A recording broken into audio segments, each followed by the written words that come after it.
What up, Crypto Warriors? It's Sergeant Crypto back at it again. Today is Tuesday, the 27th of April, 2021. Everything is in the green. Look at it. Look at the heat map. It is a beautiful heat map. Everything is in the green.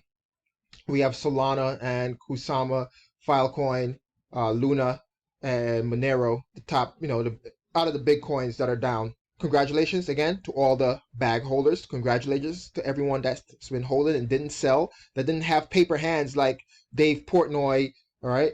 And I have a story about him too. But here we are. Everything is up in the green. Ethereum is in price discovery mode right now. Let's have a little look over here on CoinGecko. Ethereum, like I said, is in price discovery. It is totally in the green. Bitcoin, everything is recovering. And congratulations to everyone that just held. Super congrats to everyone that have MATIC, formerly, well, actually it's called Polygon, formerly known as MATIC. The ticker symbol is still MATIC, and MATIC has been on a tear, an absolute tear over the past 7 days. Congratulations to everyone again. And I have mine right now staked, and I'm, waiting for it to get released. So I need to take some profits, man. I need to take some profits. But yeah, I am super duper happy. I got these back from like 2019. Back from 2019. Shout out to Ian Balina. All right, Diary of a Made Man. He put his audience onto it. I looked into it, saw what it was. You can't just follow everybody, right? Just because he says something, you still have to do your own research. So that's what I did. I did my own research. I liked the project. And at the time, it was only a penny. And during last year, I doubled down when it dropped below a penny, when it was in the COVID bear market situation, the liquidity crisis, and picked it up. And I'm up 8,000%, folks. Up 8,000%. Not a full 8,000%, but, I doubled down on it once I saw the project drop below a penny. And I just scooped them up on Binance. And I am super happy. Super. It was super necessary that I jumped in on it once the price dipped. Okay? Because I knew that eventually it would pay off, and it did. A year later, and I'm super happy. All right, let's get into it. This comes from Coinbriefs. Charles Schwab itching to invest trillions into cryptocurrency, waiting for the SEC. All right, so in 18 months, investment firm Charles Schwab has 180'd on the idea of offering cryptocurrency to its clients. Previously, the firm warned that cryptocurrencies were a purely speculative instrument, but now, based on client demand, everyone in the world wants to get a piece of this crypto pie. You are still early, okay? You are still super early. Don't sit there, listen to the naysayers, all right? Anyone that's shorting anything, they are a pessimist. Don't be around pessimists, okay? This market is the future, and we are living in the future right now. Get your piece of the pie. Don't sit around and wait, okay, before it really is too late. Not financial advice, of course. Always, always, always do your own research, okay? So here it is. Client demand. Based on client demand, it's ready to make a move. Their clients are saying, hey, you're not going to offer this to us? We're taking our money someplace else.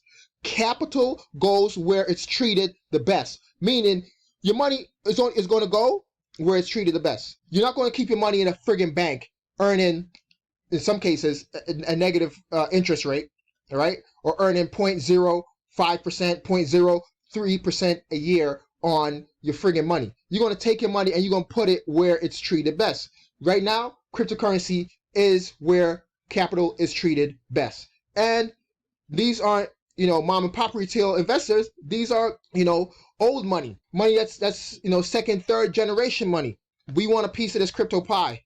We're tired of you sitting around waiting on the sidelines. We're going to take our money and bounce. They're not going to sit down and watch that money flow someplace else. They're going to pressure the SEC. They're going to pressure Congress. They're going to pressure, lawmakers everywhere. Like, hey, this is the new deal. We need to be a part of it. Make it friendly for us so we can participate, because our clients are going to take their money and bounce somewhere else. All right. If the company decides to participate in the crypto market, we will be highly competitive. We will be disruptive, and we will be client oriented. Listen, they have what, $3 trillion under management. They're going to start deploying that capital, man. People are tired of sitting around waiting for rules to get changed and things of that nature. they're going to take their money where it's friendly. And listen, they're super wealthy clients. They have passports. They could go to different countries and establish residency if they don't already have condos and townhomes and all these other residencies in other places, which they probably already have. And it'll just be easier for them to take their money and fly someplace else, do a transfer, and bada bing, bada boom, start investing in crypto. All right. So there you have it. Yesterday we saw in my video yesterday, JP Morgan is entering the space. We have TD Ameritrade. What's that? Fidelity. I'm thinking the green. They both have green logos. That's why I said TD Ameritrade. But yeah, Fidelity is in the game. Everyone is starting to get into the game, and people are tired of sitting around waiting for rules to get changed. Next, coming from the Decrypt, New Jersey County sells Bitcoin seized in drug bust for over 250% gains. I don't know who's giving up their private keys. I could do my time on my head. If you're talking about these kind of gains, right? All right. So in 2018, Monmouth County seized the Bitcoin after having determined that it had been obtained through illegal drug sales, according to the data provided to NBC. At the time, the value of the seized Bitcoin was around $57,000, and when they sold it, it was closer to $200,000. So congratulations to them. We're going to see more of this happening. It's already started. It's been happening since the Silk Road days, and they even mention it down here. It's been happening since the Silk Road days. People give up their Bitcoin, give up their private keys, maybe in terms of for a trade to do a lighter sentence or something of that for that matter. But as we saw with the Silk Road situation, Ross Albright, if I don't know how to pronounce his name properly, but he got a double life sentence. So if I was him, I wouldn't have given up the private keys. You know what I mean? But I don't know how they got it anyway. That was pretty shady. I think they just got a hold of his computer while his information was out. But yeah, governments are willing to sell the Bitcoin. It was my whole point of that rant. Governments aren't going to ban Bitcoin. So if you're worried about them banning Bitcoin, no, they love making money from Bitcoin. All right, they love the gains that they could put into their coffers from Bitcoin. So they're not going to ban it anytime soon. Next, again from Decrypt, Mark Cuban is calling out Robinhood, and congratulations to him. Thank you because soon you're going to see Robinhood allow people to withdraw and deposit their cryptos onto their platform. Mark Cuban, and this is what he said: Dogecoin growth limited by Robinhood's withdrawal policy. And he's true, he's right, 100% correct. I have people that I still tell to this day, dude, you don't own Dogecoin. You don't own it. You just own a paper IOU for Dogecoin. Get your damn money off Robinhood and go actually buy the actual Dogecoin. But they rather, trade on their phones, and it's easier for them. It's super convenient. Okay, so I definitely understand that part.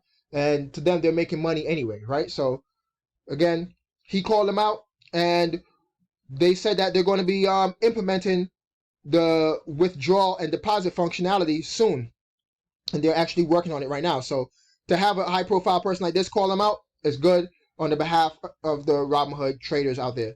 All right, next, last but not least, all right, we have coming from Cointelegraph, I have not sold any of my Bitcoin, Elon Musk states. So this is because in Tesla's quarterly report, all right, the Q1 quarterly report, they stated that they made some gains from selling the Bitcoin that they bought.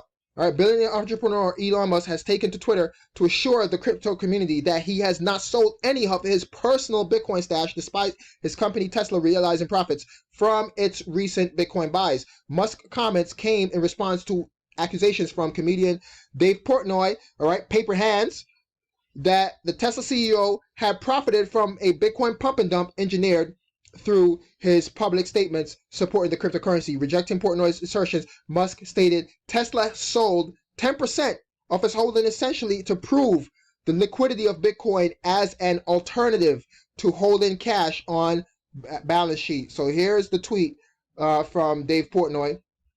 And so am I understanding this correctly? Elon Musk buys Bitcoin, then he pumps it, it goes up, then he dumps it and makes a fortune.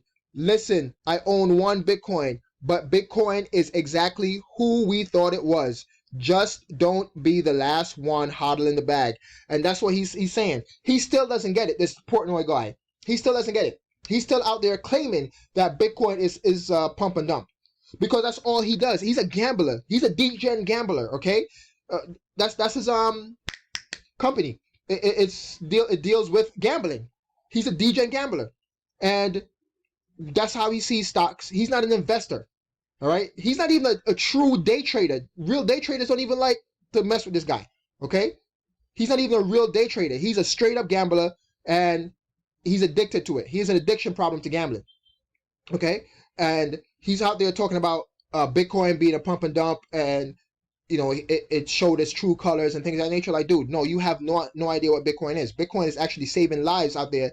Just because you live here in the U.S. and you have the opportunity to pump and dump Bitcoin and stocks and things of that nature, doesn't mean that there's another, 7 point something billion people around the world that's not using Bitcoin as a lifeboat. Bitcoin is a lifeboat, folks, okay? And it's helping people in the real world right now. He needs to actually read a book or two and do some research, all right? He needs to DYOR. So just like Elon Musk said, no, you do not. I have not sold my Bitcoin, and he's still holding on to it. All right.